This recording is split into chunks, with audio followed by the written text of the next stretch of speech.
Okay, I got this video on what is probably my 1100th video on the Alcubierre drive. And I'm not specifically calling you out, but I do want to say that all comments like this are way off base. Because the Alcubierre drive is not an engineering problem, it is a thought experiment.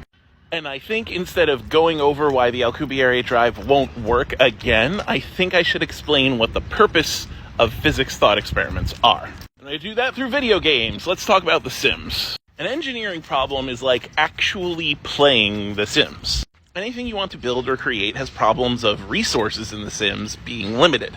You have to earn money. To earn money, you need time, which also means you need time in your real life. Plus, you have to satisfy all your Sims' other needs. So if you start playing The Sims from scratch, you are likely not going to live in your wacky dream home. However, there is another way to play The Sims. Build challenges. You basically take off all the reins, give yourself infinite money, and go.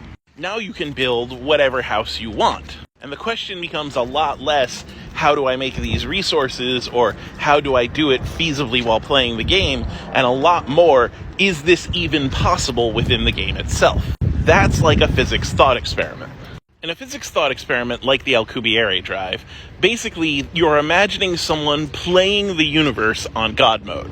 If you could put however much matter and however much energy anywhere you want, in any situation you want, in any configuration you want, could you get an effect to happen? In the Alcubierre drive's case, it is, could you bend space in such a way that it would appear as if something between that bent space was moving faster than light? Like, if you had a god being whose only limits were the laws of physics, could you make that happen? And the answer is technically yes. But it doesn't answer questions like, can we get that energy? Where do we get that energy from? Do we need exotic matter? And if so, does that exotic matter even exist? Would it destroy the mass inside the pocket of space? Would it destroy anything else around the traveling mass? Is it even feasible to generate that much energy in that little space with any sort of design made out of the elements that we know of? Again, it's not an engineering problem. We're not actually trying to do this. We're just saying that if you were a godly being, you could configure mass and energy in just the right way to make this sort of effect happen. Not in any way that is safe or practical or feasible, but technically happen.